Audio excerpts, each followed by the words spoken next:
All right, well, we'll go ahead and get started here. Welcome inside the Media Center at the Walmart Northwest Arkansas Championship presented by P&G. Here with our latest LPGA Tour winner, our 9th Rolex first-time winner of the season, Andrea Lee. Andrea, I know it's been a whirlwind getting from Portland to here, winning on Sunday, and everything that comes with that. Just how excited are you to finally have that win under your belt? Yeah, super excited. I mean, I still can't really believe it. I think it's still sinking in, but it was definitely one of my goals this year in the latter half of the season, and to have accomplished that, it's just so special, and it means so much to me. Saw a really emotional moment with your dad. A lot of emotion in general, like you said, had been a long time coming at this point. I mean, what were some of the emotions that you're feeling, and now that you've had time to kind of process, what are you feeling now? Just getting ready for another week, to be honest. I think after I get back and finally go home this Sunday, I can kind of step back and, just relax a little bit, spend time with the family, celebrate with my mom, who wasn't there on Sunday. So I'm just excited to be able to get some downtime and kind of look back and reflect on, just what a crazy season it's been, really. So I'm just really grateful. And it was not a long time coming, no surprise. I mean, I feel like it was coming. It was always coming this year. You had 3 other top 10s. We were playing some good golf before that week to finish T5 at Cincinnati. A couple top 15s in majors. What clicked last week? Like, what was hitting a little bit different last week that really helped you to that victory? Yeah, well, the crazy thing is that I shot even the first round, and I hit 16 greens that day, and it was just so frustrating because I felt like there was a cap on the hole and I couldn't make anything. And Drew was just like my caddy. He said, they'll drop. Don't worry, you're hitting great. Just keep plugging along. And then the second round, I shot 8 under. So I was like, oh, okay, maybe something is clicking. And the game felt really good, and was just hitting so many fairways and hitting greens, playing really smart golf, and made all those putts on the second day, which gave me a lot of confidence going into the weekend. And yeah, it's just a whirlwind what happened, especially on Sunday. How did you stay patient? I mean, obviously having a lot of close calls, a lot of, I talked to you after Palos Verdes, like that was a pretty close one, being at the club that you're an honorary member at. Like, how did you kind of tell yourself, hey, it's going to come, I'm going to stay patient and just let it come when it comes? Yeah, I mean, after all the, solid golf that I had been playing, I think I was getting a little bit anxious to keep playing well and try to get that first win.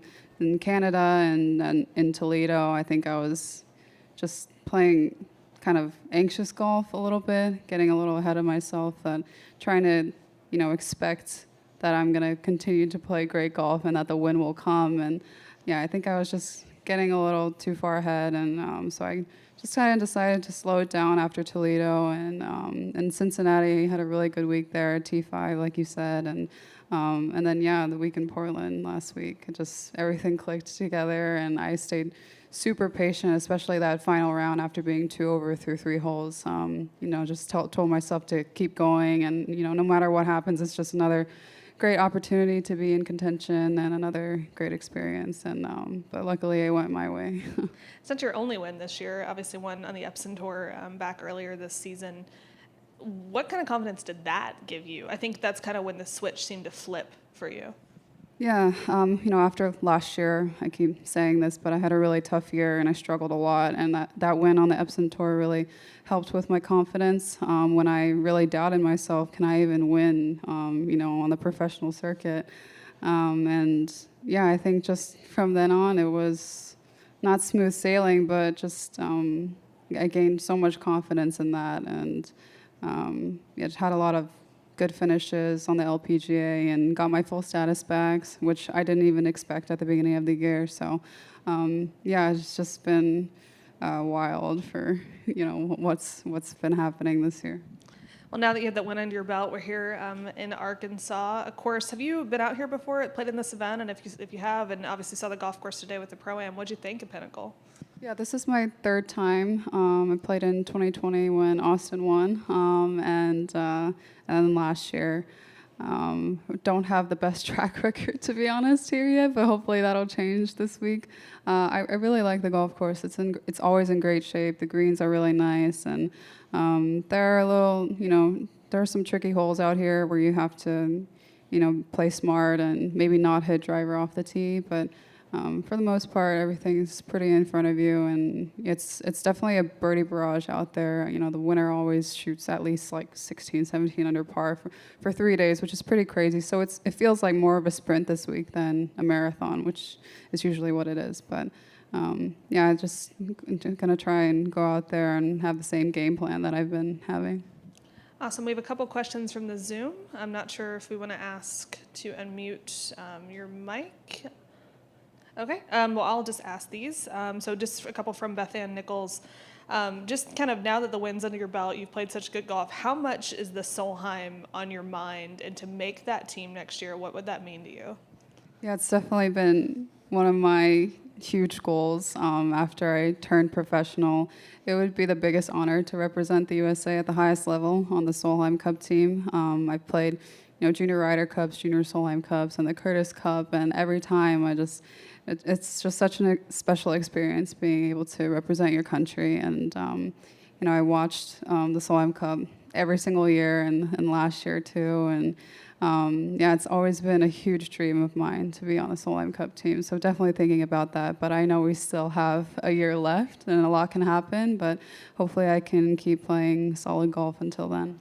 Are there any specific memories from your time in team competition or from watching the Solheim that really stick out to you that you may want to emulate or try to emulate next year? Yeah, definitely. I mean, you just never know what's going to happen with team events. They're all match play, and foursomes is not really a format that we usually play here in the States. So, but it's so fun. I have so many fond memories of playing for the U.S. and watching the Solheim Cup growing up.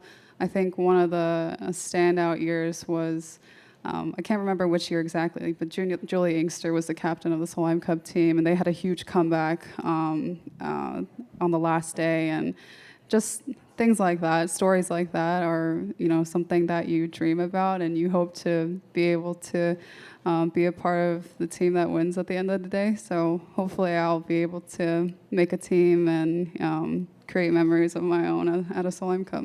And to have the opportunity to play underneath somebody like Stacy Lewis, who's been such a stalwart in the United States golf world for so long and has really been, I know, an inspiration to a lot of the younger Americans that have come up, what would that mean?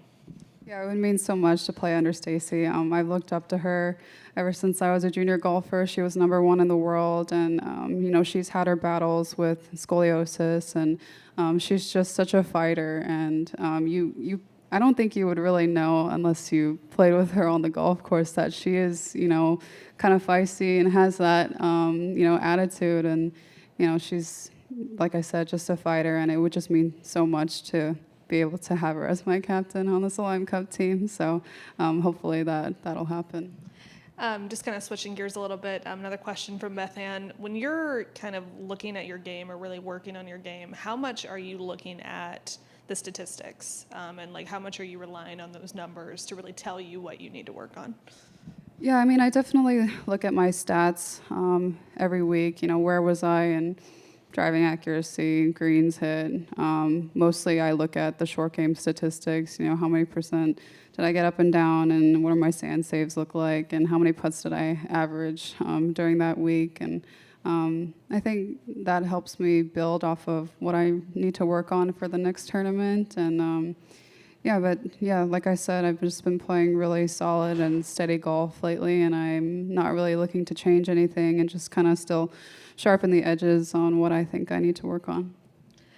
Just kind of looking ahead, I mean, last few events of the season, you got a win under your belt, played some solid golf this year. I think a lot of people may shift their goals a little bit when they do finally get a win. I was talking to Allie, and she's like, I'm just calmed down now.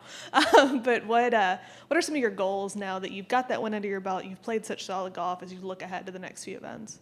Yeah, probably just staying consistent and continuing to play good golf, hopefully. Another win or two would be really, really nice to cap off the season, but I'm not going to get too greedy. I'm just going to keep on doing what I've been doing and stay patient and see what happens out there. And I'm really looking forward to this final stretch. I've never played in Korea before, so I'm really excited for that. And then the CME, which I played back in 2020, and really looking forward to that. So Yeah, I mean, I have a lot of goals, especially for next year. But for this year, just having a solid end to the season, basically, is what would be nice.